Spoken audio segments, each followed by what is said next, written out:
The perfect facade. Jessica Walker stood out in every room she entered. As a top corporate attorney at one of Manhattan's most prestigious law firms, her presence was equal parts authority and approachable charm. Her clients trusted her without hesitation. Her colleagues admired her keen instincts and unwavering work ethic. Outside the office, Jessica often graced the covers of legal journals and was a sought-after guest at fundraising galas. Her life, at least to strangers, and even most of her friends, seemed like the dictionary definition of having it all. At her side, David Miller appeared to complete this picture-perfect existence. David, a successful entrepreneur with boyish good looks and razor-sharp ambition, had built a series of thriving startups. Together, they were the couple, envied at dinner parties, photographed on the red carpet, and referenced as role models in both their professional and social circles. Their luxury Tribeca penthouse was the backdrop for tasteful holiday parties and philanthropic soirees, each event curated to reflect their impeccable taste and shared success. Despite the unblemished exterior, Jessica sometimes caught herself studying the cracks beneath the surface of her own life. David's schedule grew busier by the month, filled with business trips to Los Angeles, Chicago, and London, as well as late-night meetings she was never invited to attend. His phone would buzz incessantly with texts labeled only with initials or vague nicknames. When they were together, his attention often drifted to emails or calls he insisted were too complicated to explain. Financial matters, once transparent between them, had become clouded. Jessica noticed withdrawals and wire transfers she hadn't authorized. A joint investment property, supposedly for their future family, was suddenly put in David's name alone. Questions she raised were quickly brushed aside with gentle assurances. "I'm just protecting us, Jess," he'd say with a quick kiss and a practiced smile. Jessica told herself it was just the stress of high-power careers. She kept up appearances, keeping their social media accounts filled with radiant photos and carefully crafted captions. "Grateful for this life and the man who shares it with me." Friends would comment on couple goals and how do you both do it all. Yet late at night, as the city's lights flickered beyond her bedroom window, doubts crept in. She lay awake, replaying conversations in her head, noticing the tone of David's voice when he answered her questions. Just a hint too smooth, too scripted. At firm events, his gaze lingered elsewhere, his phone face down on the table. Jessica's instincts, honed from years of cross-examining witnesses and negotiating billion-dollar deals, warned her that something was off. But as always, she moved forward with measured grace, unwilling to reveal her suspicions to the world. For Jessica Walker, maintaining the perfect facade was both armor and prison. If there were secrets lurking in her seemingly charmed life, she was determined to uncover them. But for now, the show would go on, the veil lifts. The cracks that Jessica had tried so hard to ignore began to widen, refusing to be patched over with excuses or routine. It started subtly, a stray earring, golden and delicate, rolling out from beneath the passenger seat of David's car as Jessica searched for her missing phone charger. She didn't own anything quite like it, and certainly didn't remember lending accessories to a friend, let alone leaving them in her husband's car. She picked it up, turning it over in her fingers, a sense of unease blooming in her chest. David, ever the performer, laughed it off. Probably the valet's mistake, Jess, he quipped, the corners of his mouth tightening just slightly. Days bled into weeks. Suspicion, once intermittent, now hung over Jessica like a heavy fog. In the privacy of her home office, she watched as David's messages flashed across his phone, often at odd hours, abstract screen names, half-hearted explanations. "It's just work, you know how it is," began to ring hollow. One particularly late night, curiosity got the better of her. As David showered, she picked up his phone, the passcode familiar, but her hands trembling, as if crossing an invisible line. What she found pierced through her professional composure. There were messages, hundreds of them, between David and a young woman named Samantha Bishop. Their conversations were laden with inside jokes, flirtatious quips, even photos from swanky hotel bars and weekend trips Jessica had never heard about. The woman's profile picture was instantly recognizable. Samantha, the new assistant at David's company, not more than 24, and almost sickeningly earnest when Jessica had met her months prior. But the betrayal didn't stop at infidelity.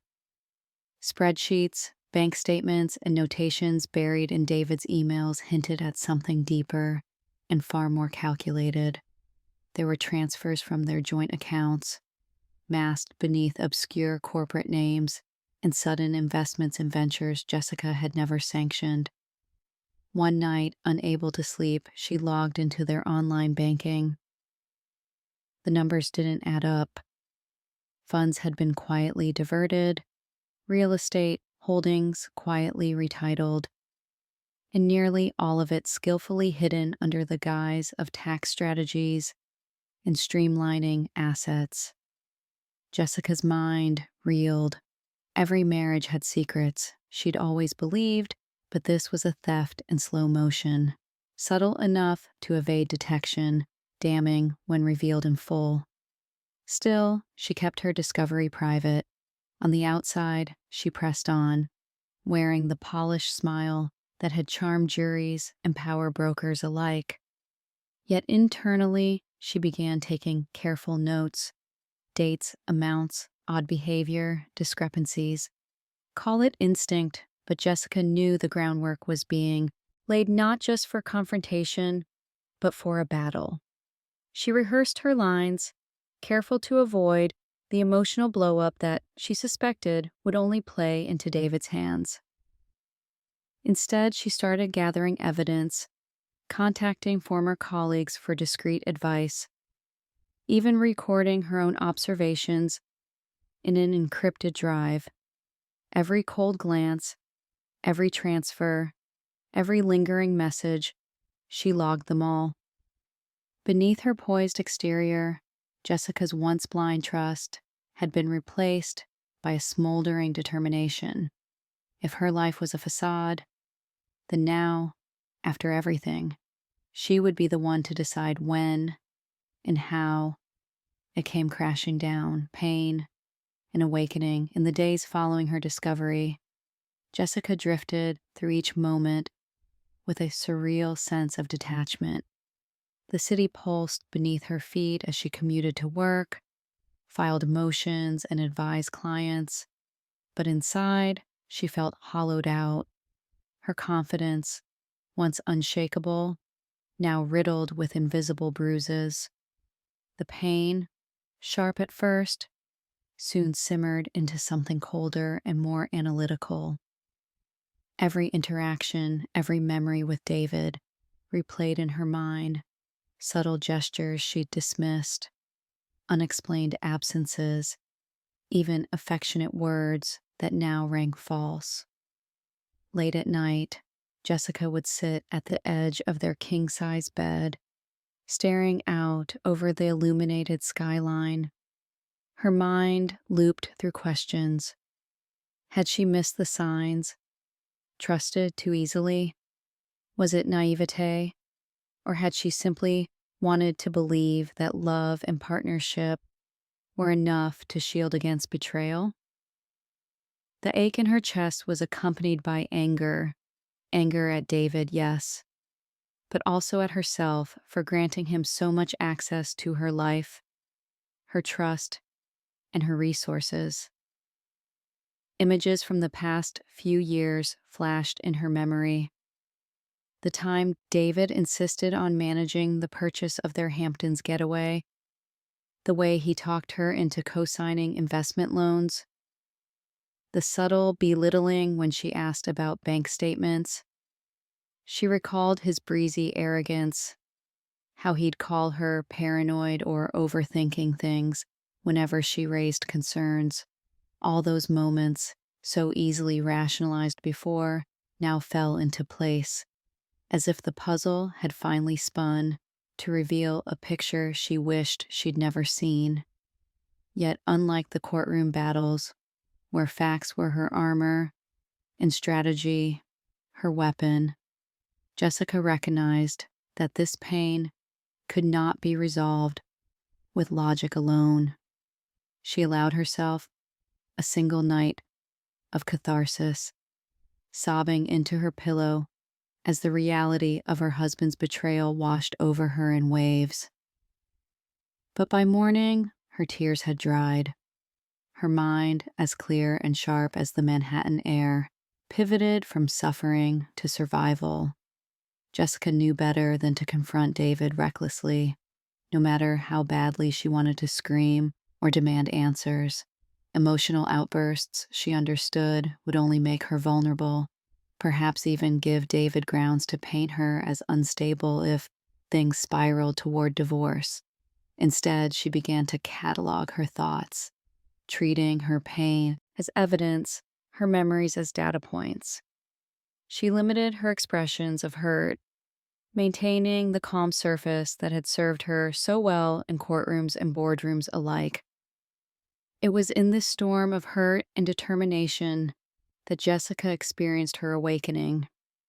She realized that the devastation David had inflicted would not define her.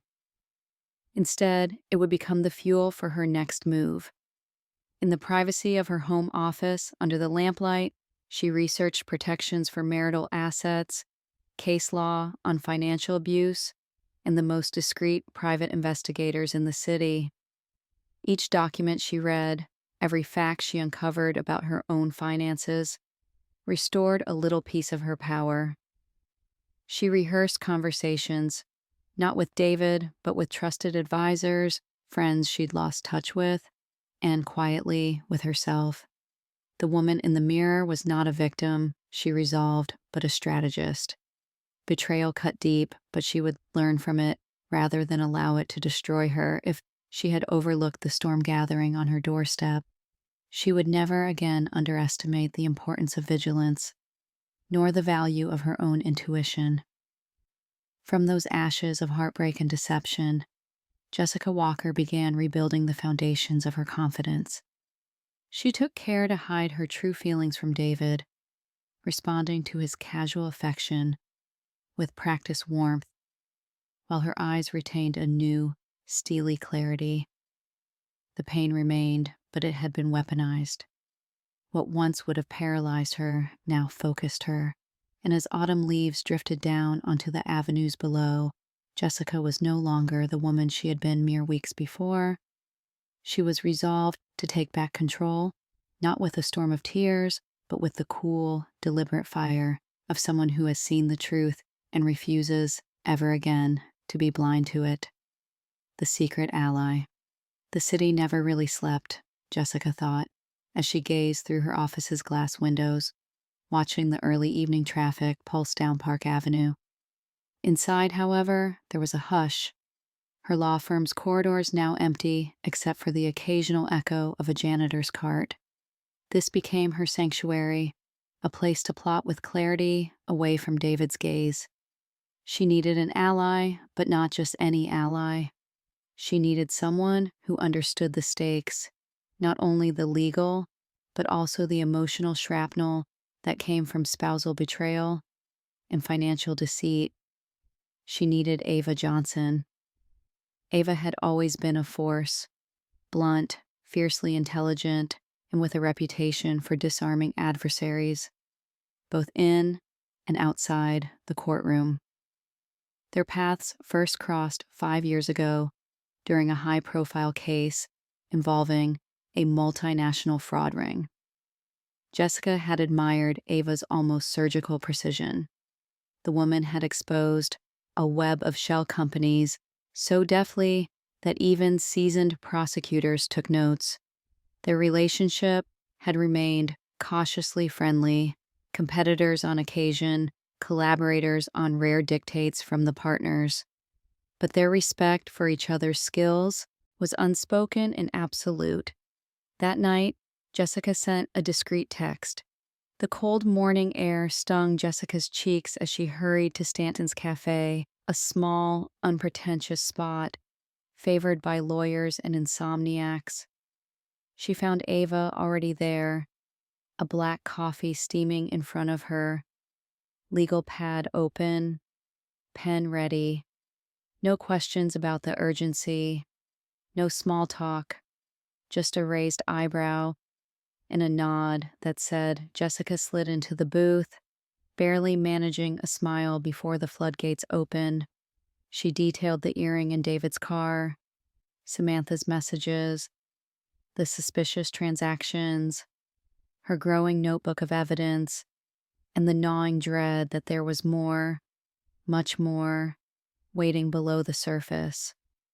With every word, her shame dissolved a bit, replaced by the cold certainty that she had chosen the right confidant. Ava listened in silence, only interrupting to clarify a timeline or request a document. When Jessica finished, voice taut but no longer shaking, Ava finally leaned back.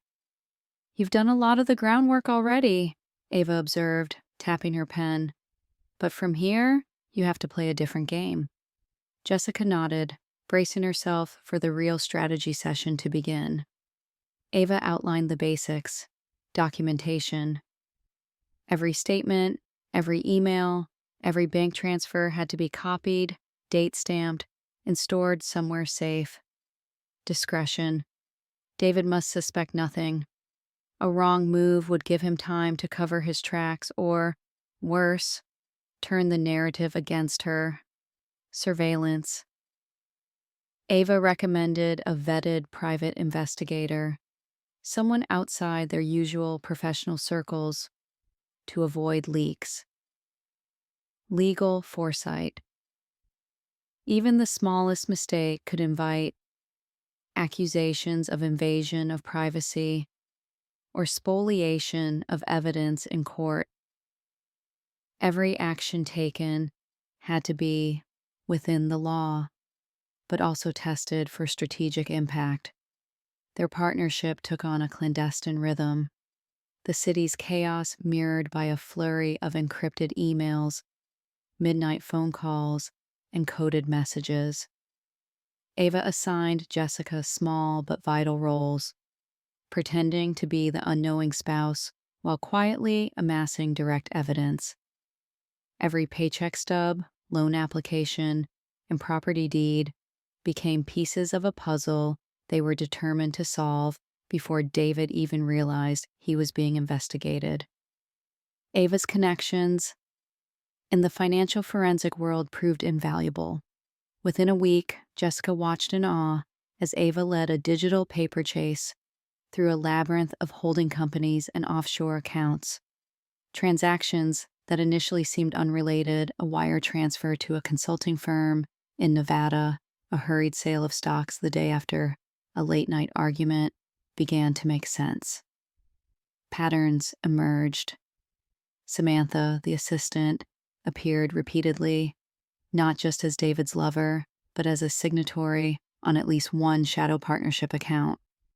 Jessica's own skills, honed in deposition rooms and brushed up by years of negotiation, became essential in navigating her fragile, ongoing interactions with David. She mastered every glance, hid every tremor in her voice.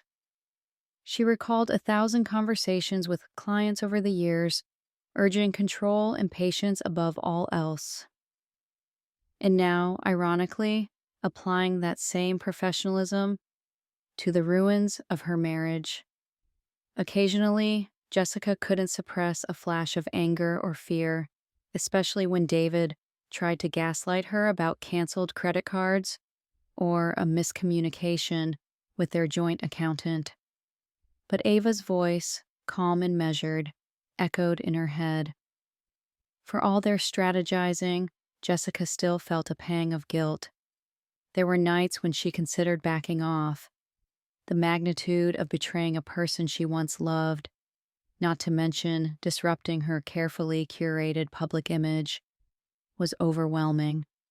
But then she'd recall Ava's words on their second morning at Stanton's.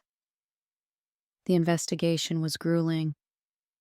Jessica balanced it against her caseload by day, sneaking out for covert meetings and late-night research. There were setbacks, encrypted files requiring more advanced decryption, a close call with a suspicious David when she forgot to lock her office drawer, a near miss when Samantha nearly caught Ava's associate snooping at a network event. But each event only sharpened her resolve. After 3 intense weeks, Ava laid out their findings in meticulous detail one rainy Sunday afternoon in her loft.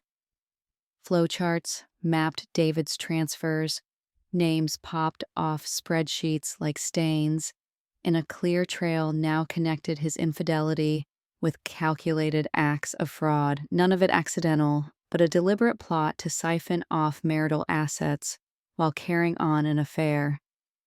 Jessica's hands clenched tightly as she reviewed the evidence. The betrayal was deeper than she'd imagined, but so was her sense of determination. She was no longer just a woman scorned, but a tactician in a chess game David never imagined he was playing. As the afternoon sunlight struggled through the clouds outside Ava's window, Jessica felt, for the first time in weeks, an unfamiliar sense of power rising within. Jessica nodded, her reflection visible in the rain-streaked glass. The facade had cracked, and behind it stood a new version of herself, wounded but awakening, cautious but calculating. Never again, although the first trap plan had to be flawless.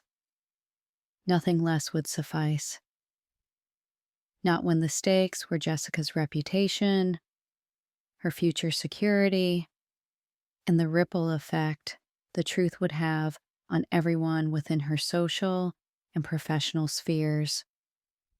Alone in her home office as midnight slipped toward dawn, Jessica reviewed her notes one last time, her heart steady with a resolve sharpened by pain and reinforced by her earlier alliance with Ava. For several weeks, Jessica and Ava had painstakingly mapped David's behavioral blind spots. The pattern was clear. David's greed and his pride had mixed together like volatile chemicals, encouraging him to see Jessica not as a partner, but as an obstacle, or, worse, as prey. He had grown lazy with his manipulations, overconfident in his ability to outsmart her. The mere fact that they occupied different echelons of the legal world, Jessica trusted counsel, David cutthroat entrepreneur, had convinced him she might never look beneath his surface. But Jessica had changed. Thanks to Ava's shadowy network of trusted contacts, she had spent late nights cross-referencing David's business interests, identifying shell companies and half-real investments that seemed designed solely as vehicles to drain joint assets. They needed to expose his recklessness and overreach, not just to each other, but within the unforgiving system of American civil law. The trap would be called Columbus Tech Holdings. On paper, it was another promising fintech startup headquartered out of Chicago with an alluring pitch deck, a faux website, and even test accounts that could be investigated if David got curious. In reality, every line of the company's registration and public-facing data was the handiwork of Ava's private investigator and a tech-savvy friend on the West Coast who owed her a favor. They had recruited an actor, a woman in her early 30s, sharp as a tack and able to pass for a rising executive in any boardroom.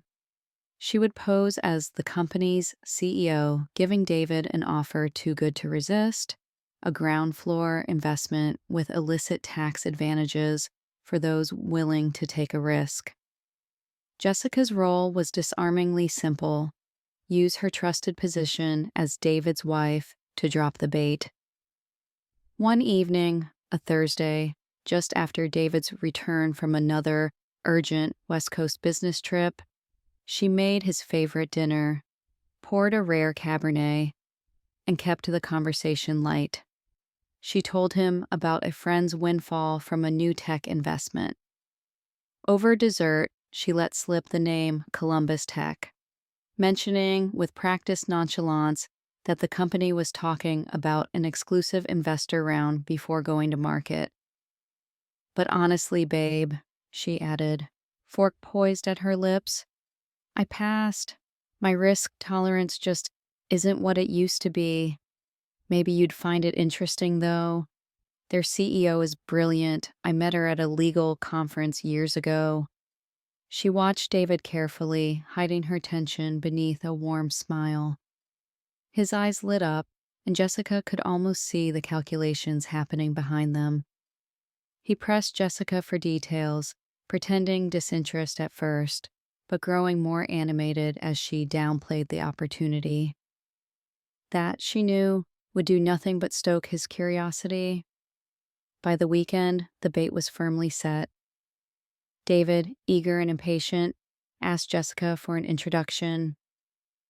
Ava's actress delivered the pitch with just the right blend of swagger and confidant urgency. She painted a portrait of a company on the cusp of greatness, hinting at regulatory shortcuts and offshore partnerships. She spoke in code, winked at the gray areas, just enough to make David think he was one of the chosen few smart enough to spot the angles. Jessica anticipated David's next move. He pushed to review term sheets and confidential financials. All had been prepared in advance, replete with carefully planted legal ambiguities and sweeteners that would entice an experienced risk-taker, but which, for a lawyer, screamed liability and entrapment. There were non-disclosure clauses with subtle loopholes, hidden signatory obligations, and references to overseas consulting partners. Everything designed to build a case of deliberate impropriety without crossing over into outright illegality, at least on the surface. Jessica's hands shook the night David triumphantly announced he was personally wiring you $500,000 into an escrow account for Columbus Tech's capital round. The sum was enough to be significant, but not suspiciously extravagant. All the documentation was routed through an encrypted server with time-stamped records of David's digital signatures in every communication with the company. At Ava's insistence, copies of the paperwork, contracts, emails, digital call logs were duplicated and encrypted to 2 separate off-site locations. They would need an unassailable digital paper trail if matters went to court. Everything unfolded as Jessica and Ava had choreographed. David, never questioning the odd wording in the contracts or the unusual pace of the investment round, signed multiple documents.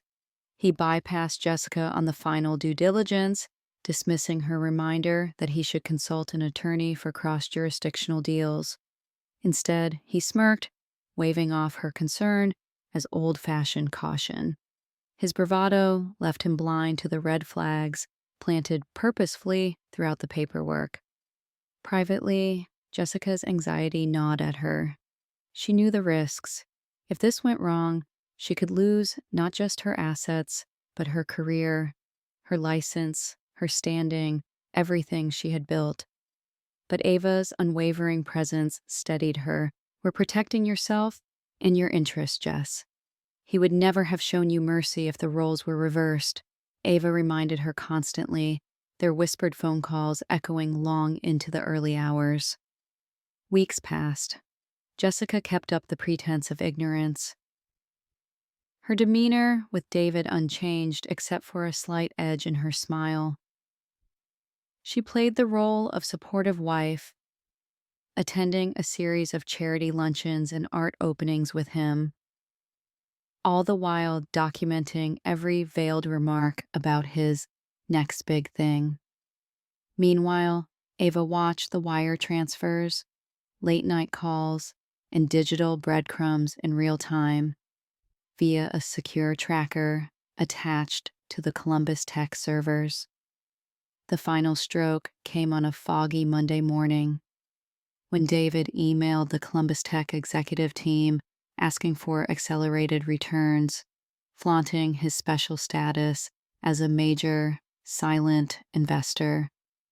He accidentally attached internal files from his own company, evidence not only of reckless self-interest, but of potential self-dealing and a willingness to use marital resources for personal gain.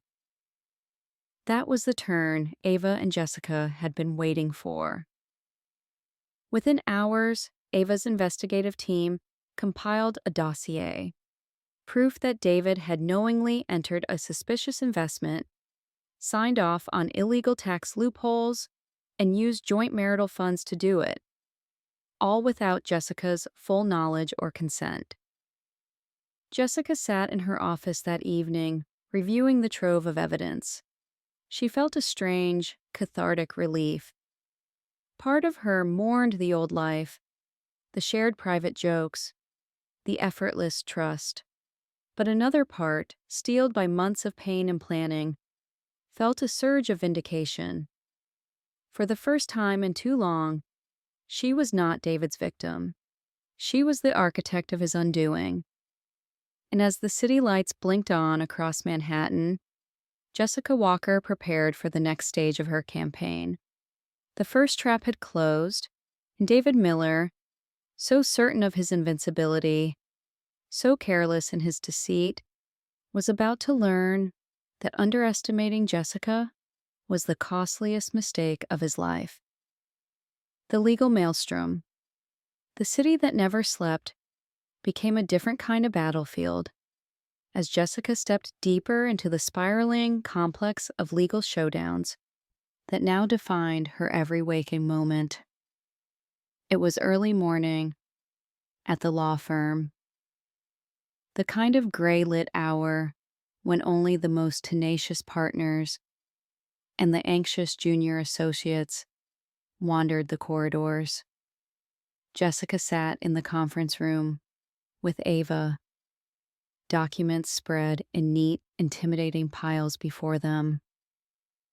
The time had come, Ava insisted, to make the first strike official. Ava was relentless. Within days, she had filed comprehensive civil suits alleging breach of trust, fraud, and deliberate diversion of marital assets.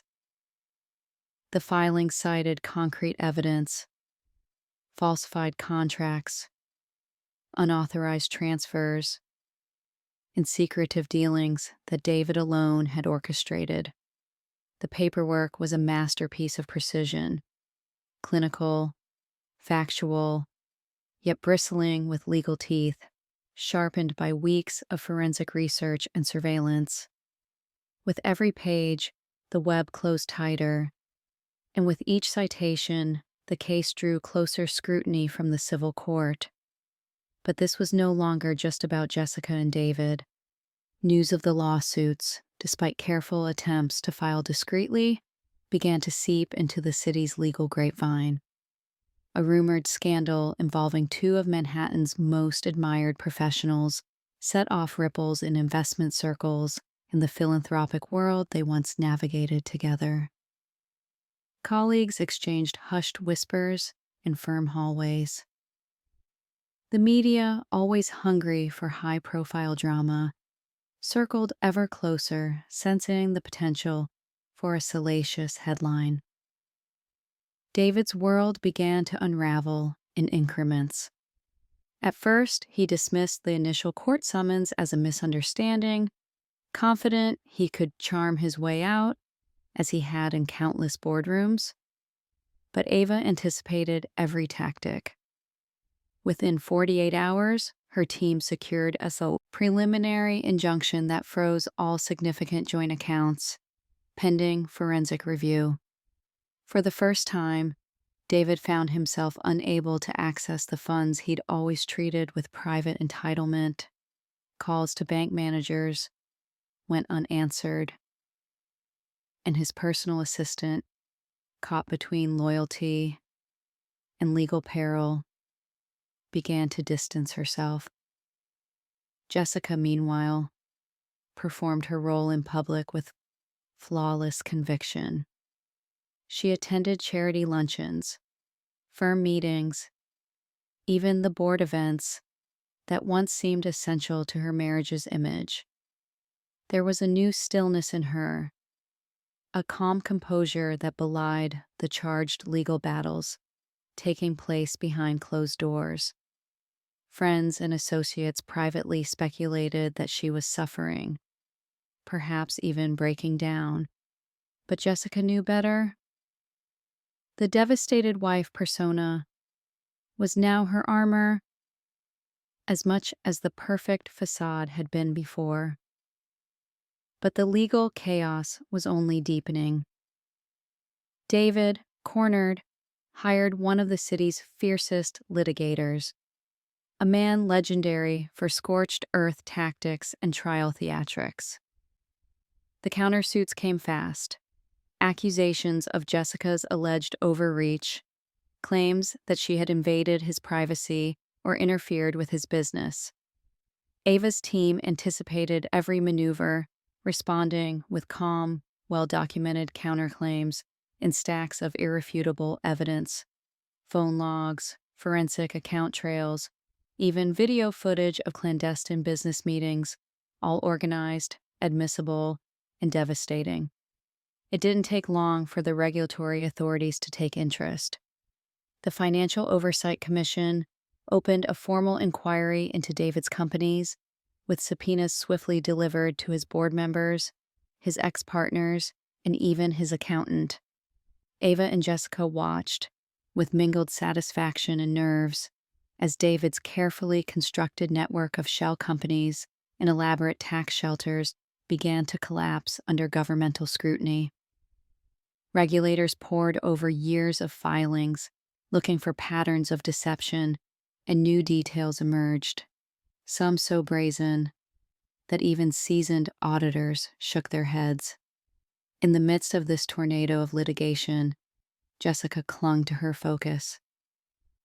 She divided her days into strict routines. Mornings spent strategizing with Ava and reviewing recent filings, afternoons performing her duties at the firm, evenings quietly gathering more context on David's recent moves. The stress was relentless, and the emotional toll profound. There were nights she sat in bed, curtains drawn tightly shut, phone aglow with new legal updates, struggling to maintain her poise. But each time she faltered, the recollection of David's betrayal and the potential devastation, had she remained passive, recentered her resolve. Public speculation roared. Tabloids published pixelated photos of David leaving the courthouse. Headlines screamed with questions about marital infidelity and financial trickery. Op-eds dissected the fall of Manhattan's golden couple, some painting Jessica as a silent sufferer, others as a shrewd legal opponent. Jessica ignored the noise. She focused on the facts, each new revelation adding weight to her cause. David, increasingly erratic, made strategic missteps with each passing day. He attempted to transfer valuables and antique art into private storage, but was caught by a court-appointed investigator. Several close business associates quietly severed ties, fearing reputational blowback or subpoenas themselves. Even Samantha, whose loyalty had once seemed ironclad, began texting David less frequently as his fortunes publicly waned. Throughout it all, Ava's steady leadership kept Jessica's case airtight.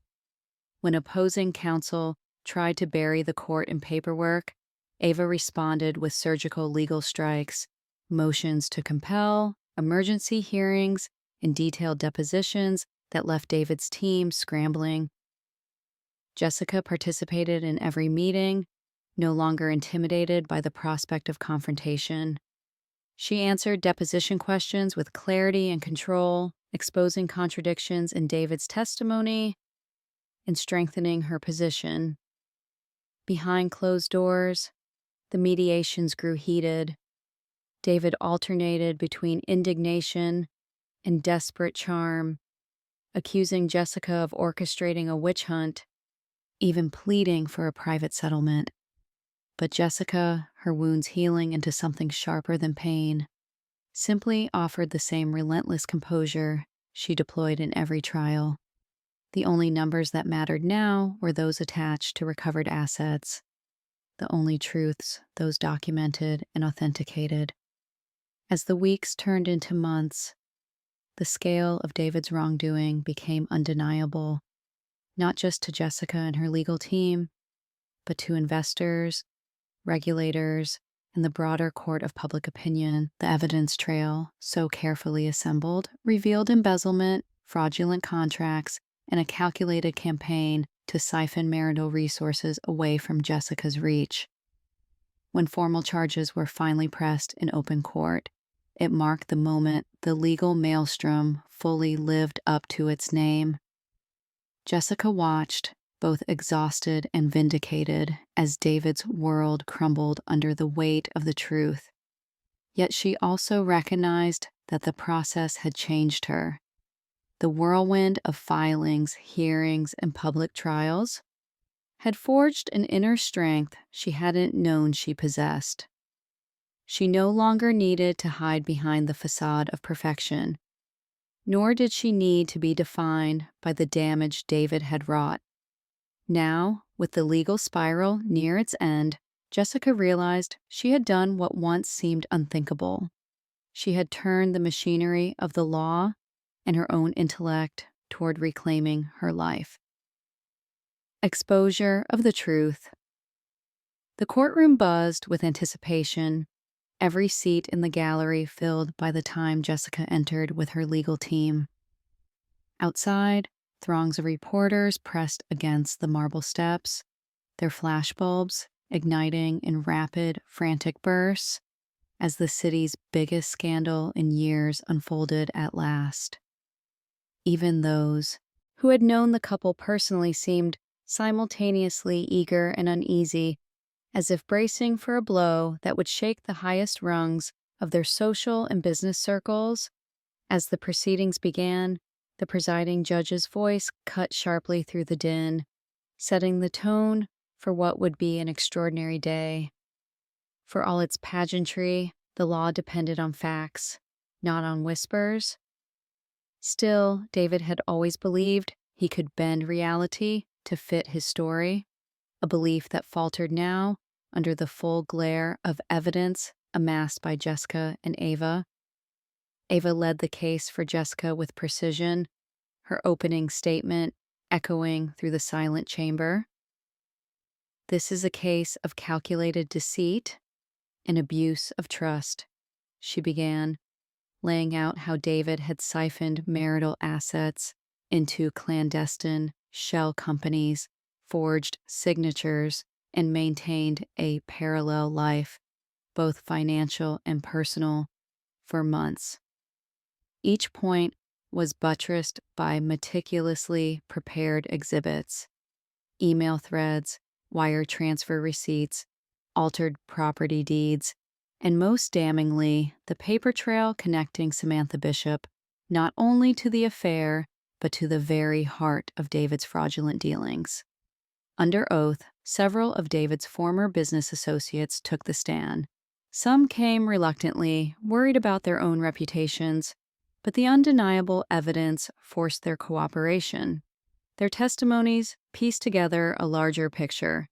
Funds diverted from joint investments, the manipulation of records to disguise the nature and ownership of offshore accounts, and instructions from David to conceal the real beneficiaries of key transactions. Jessica listened with fists clenched beneath the table, her pain replaced by the clear, steady pulse of vindication.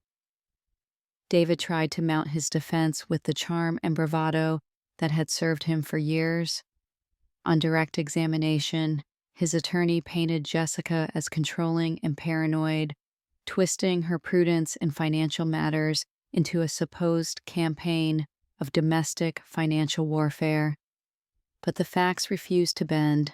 When Ava cross-examined David, she dismantled his narrative brick by brick, demonstrating with timeline charts and transaction logs how each of his claims contradicted the mountain of evidence, and revealing how his inconsistencies deepened under pressure.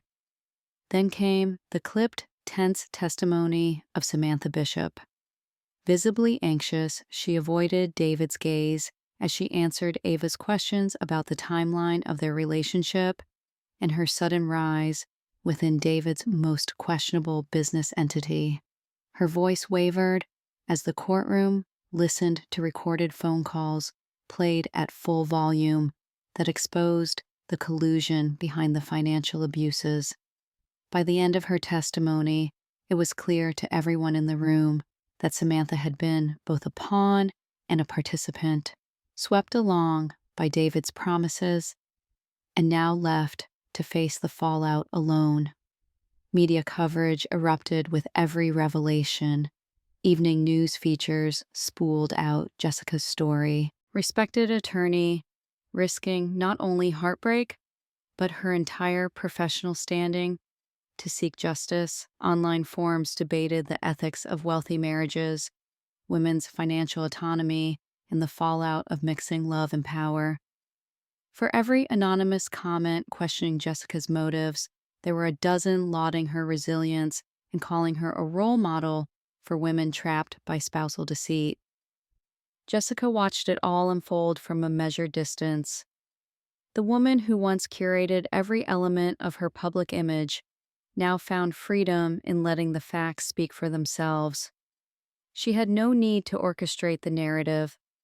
The truth was louder, more indelible than any captioned photograph or staged gala appearance. Behind closed doors, settlement negotiations took on a new urgency. David, facing not just marital ruin, but the possibility of criminal charges and regulatory investigation, grew desperate.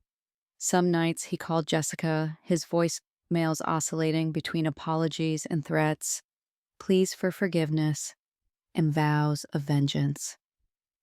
Jessica saved each message, forwarding any that hinted at coercion or financial intimidation to Ava, whose meticulous documentation anticipated every retaliatory move. Meanwhile, David's once formidable network eroded with stunning speed. Former friends distanced themselves, removing his name from their board lists. Investors withdrew from pending deals. Samantha, broken by public shame and legal jeopardy, resigned her positions and fled the city, leaving David isolated for the first time in his adult life. Then came the day formal charges were read in open court. Not just civil damages, but criminal counts of fraud, conspiracy, and obstruction. The force of the accusations left David's posture rigid, his face pale. The legal industry, so adept at rumor, fell silent. For Jessica, watching him stand, not as her husband, but as a defendant, there was a sense of finality. This was the end of pretending. At last, the people who mattered, banks, regulators, the courts, saw David without his mask. Still, the aftermath was not just public spectacle, but personal reckoning. Friends who had believed her only halfway reached out in support, some with apologies, some simply offering silent solidarity. Jessica's parents called every other day, their voices a mixture of pride and concern. Her firm stood behind her, their respect for her resilience visible in the extra cups of coffee slipped onto her desk, the quiet smiles in hallways. Her life was now her own again, damaged in places, but finally honest. After the last day of testimony, Jessica stepped out into a blustery Manhattan afternoon, cameras clicking as she pushed past the courthouse doors. She paused on the steps, not to pose, but simply to breathe, feeling the weight of public scrutiny lighten. She didn't look for David, who had exited by another door, nor for the lawyers still arguing fine points inside. She let the city's noise envelop her, not as a threat, but as a promise of possibility, of healing, of something finally, irrevocably new. Jessica knew the battles ahead weren't entirely over. Sentencing would come, as would the sorting out of finances and reputation. But as the first drops of rain fell onto the pavement, she felt a quieter certainty settle within her. The truth, fragile, hard-won, but irrefutable, was finally out. The past had lost its power. The future, whatever it held, could be shaped by her own hands. Cold victory, Jessica had always imagined, would taste sweet. Yet as she sat in the high-ceilinged conference room, gazing out at the city's jagged skyline, she felt a chill settle more deeply than any fleeting satisfaction. Cold victory, she mused, was still victory, but the kind that left lingering frost rather than warmth. The final gavel had fallen only hours before. The court's ruling was sweeping, clear, and devastating for David.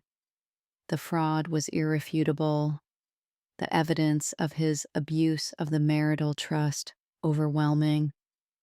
Jessica won back not just the assets siphoned from their accounts, but the Tribeca penthouse, the Hamptons house, and a sizable share in the joint investments she'd once thought were lost forever.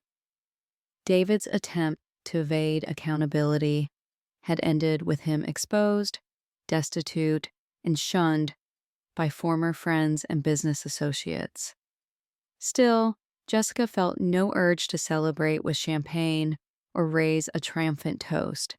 Instead, she found herself quietly revisiting every step of the journey, each calculated risk that had brought her to this moment of hard-won justice. Ava sat across from her, flipping methodically through the last set of case files, a rare smile of satisfaction softening her otherwise unyielding demeanor. "We did it, Jess. You have everything you set out to protect, and then some." Jessica nodded, offering Ava a grateful look. It was not lost on her that without Ava's guidance, her ally's strategic brilliance, she might have been another in a line of women ground up by a system unkind to those who refused to look away from deception. Outside, New York's autumn air sharpened as dusk crept over the avenues, filling the windows with the pale glow of twilight. Jessica's thoughts drifted between relief and a quiet, aching sadness. The public story was one of triumph, of justice prevailing, of the charismatic golden couple unmasked. Yet privately, she grappled with what victory had cost her: the shattering of old certainties, the exhaustion from months of warfare, and a once cherished love turned irretrievably to ash. The aftermath for David was brutal and very public. News outlets gleefully dissected every betrayal.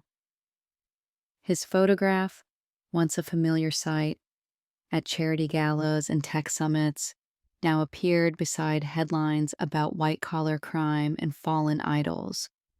The world that had embraced him so readily recoiled in equal measure. Invitations ceased, emails went unanswered, and former confidants moved swiftly to protect their own interests, distancing themselves from whatever was left of the man they once admired. David's businesses imploded one after the other as regulatory investigations widened, and the banks declined to extend even the smallest line of credit. On the legal front, the court ordered David to pay substantial damages, the bulk of which reverted to Jessica's accounts. Assets she hadn't even realized had been hidden: antique jewelry, unregistered art, shares in offshore companies were systematically clawed back, inventoried, and restored to her control. The effort was clinical, offering little in the way of emotional closure. Jessica sometimes found herself staring at financial spreadsheets as if at a stranger's good fortune, every new windfall a reminder of what had been risked and nearly lost. Ava's own reputation soared in the legal community. The deftness with which she had unraveled David's schemes drew interest not only from colleagues, but from media outlets eager to profile the lawyer who helped topple Manhattan's most infamous fraudster. Behind closed doors, Jessica watched Ava quietly mentor younger associates, reminding them to wield power responsibly, to understand that winning for the sake of winning was never enough. She often thought of how Ava's fierce honesty had kept her steady when the urge to rage, to despair, or to act rashly threatened to overwhelm her.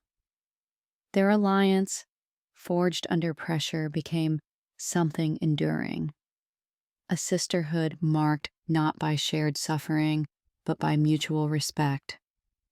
In her own world, Jessica was confronted by the full reckoning of victory. She received daily messages from strangers, women inspired by her stand, survivors of subtle and not so subtle financial abuse. Some weeks, it felt as if her inbox was a confessional, filled with stories of betrayal, quiet resilience, and long-delayed awakenings. Jessica responded when she could, offering advice, or simply the knowledge that someone else understood. Each message reminded her that her story was no longer just hers alone. It had become an emblem, a warning, and for some, a quiet blueprint for reclaiming lost power. Still, the cost was real. The coldness of her victory extended even to private spaces. The penthouse felt cavernous, each beautifully curated room a reminder of what she'd built and what she'd been forced to defend. She moved through her days with measured calm, handling depositions, signing documents, making appearances at the law firm. Under the surface, however, lay a profound sense of exhaustion, a weariness born not just of legal combat, but of a fundamental shift in how she understood the world. On the night the verdict was delivered, Jessica found herself unable to sleep. She wandered from window to window, the city spread before her like a living map of every trial and triumph.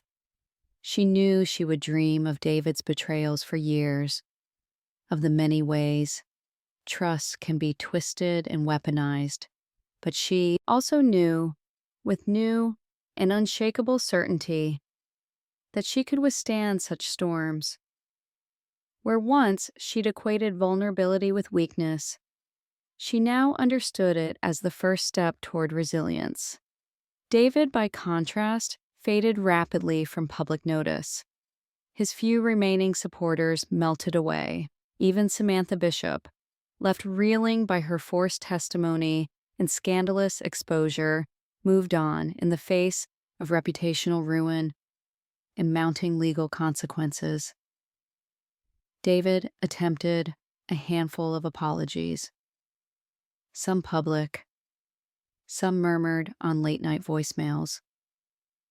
Jessica filed each one away, a record not so much of remorse, but of a man unable to comprehend that his own choices had finally and irrevocably led to his downfall.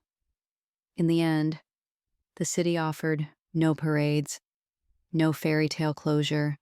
Instead, Jessica found solace in smaller victories, the quiet respect of her peers, the laughter of friends who knew her story but did not define her by it, and the knowledge that her hard line had redefined the boundaries of what could and could not be tolerated behind closed doors.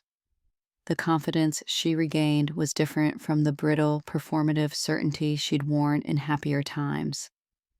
It was quieter, more self-assured, a determination never again to surrender her agency or to let love blur her boundaries. Jessica became a source of steady mentorship within her firm, guiding others with both empathy and insight. She began to write, not about the scandal itself, but about the quieter tools that women needed to protect themselves in their finances, their relationships, and their sense of self-worth.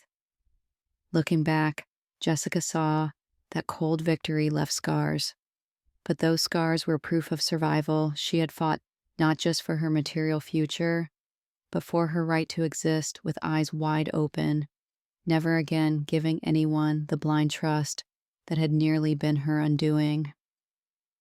And for the first time in a long while, she looked ahead, not to what was lost, but to all that could still be built in the wake of truth. A new beginning. Autumn in Manhattan carried a different energy now. Jessica felt it most in the early morning, when the city's hum was still tentative, a pale gold light filtering through the upper windows of her Tribeca apartment. The victory in court had ended one story, messy, public, and edged with the chill of betrayal. But now, at last, a quieter story was waiting to be written. It was her own. The first days after the legal storm subsided were oddly anticlimactic. Jessica expected a sense of relief, perhaps even joy, and was surprised by the emptiness instead. She walked through her restored home with a sense of detachment, as if inspecting a museum exhibit. Every object both familiar and carrying the faint residue of old battles, the sleek credenzas, and the delicate art some of which she'd once worried would be lost forever, were exactly as she'd remembered. Yet everything had changed. It took time, but she learned not to see ghosts. In every room, the space began to feel different as she consciously reclaimed it. She moved her office from the smaller room David had insisted was more practical and took over the sun-filled library instead, setting her own books and a favorite piece of abstract art above the desk.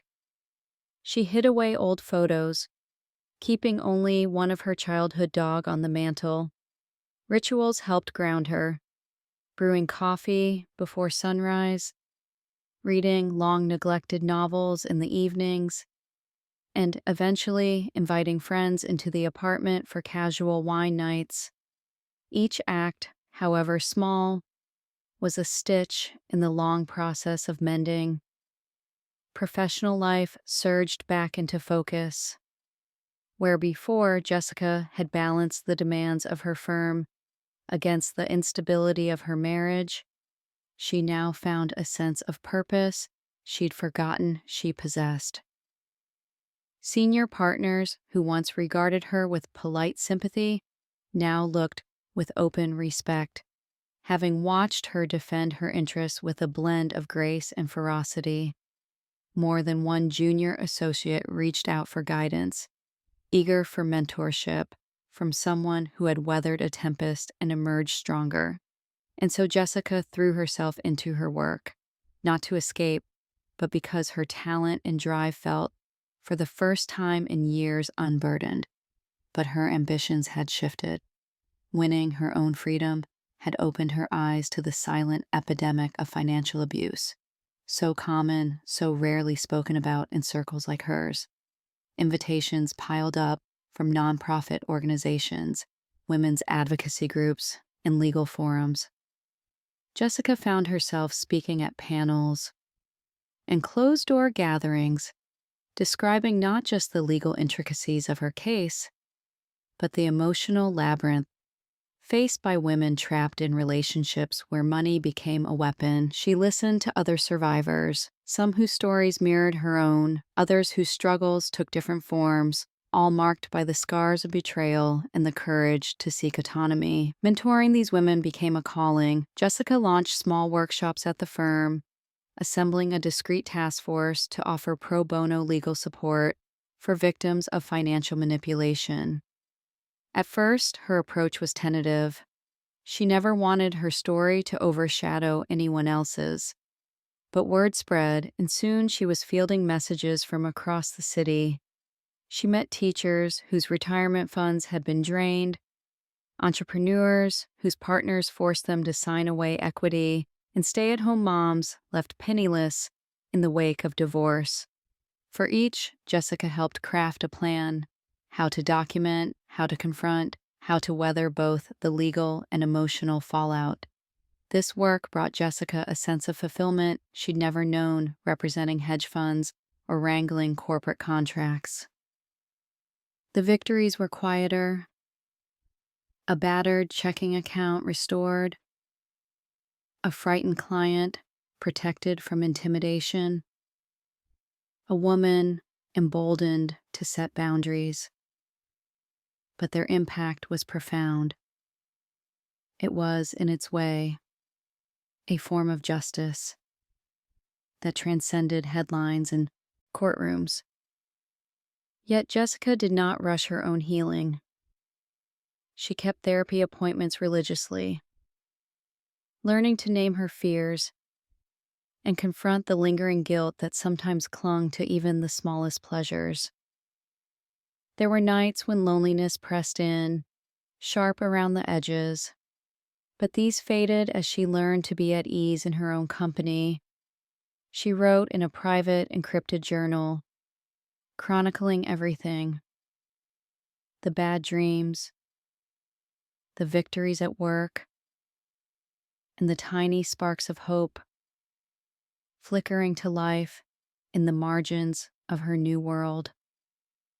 Outside work, New relationships formed organically.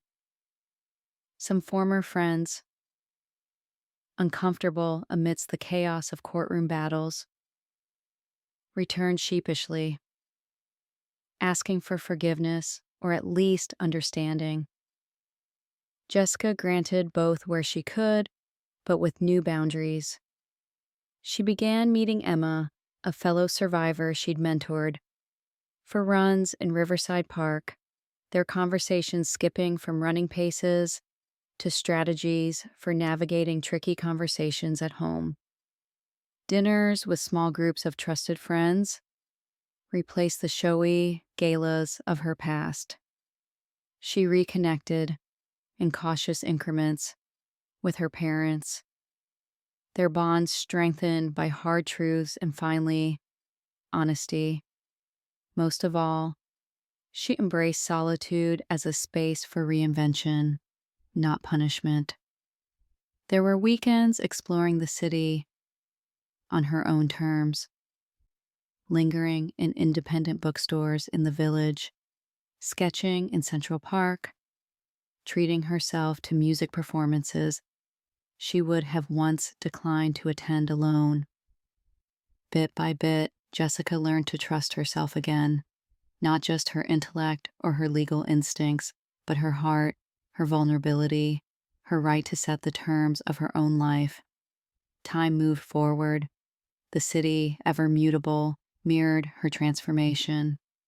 Where she once saw only memories of betrayal, Jessica now noticed the potential for fresh starts in the changing colors of the trees, the laughter of children on sidewalks, the sound of distant saxophones from an open window. Her story, she knew, had become larger than a story of loss.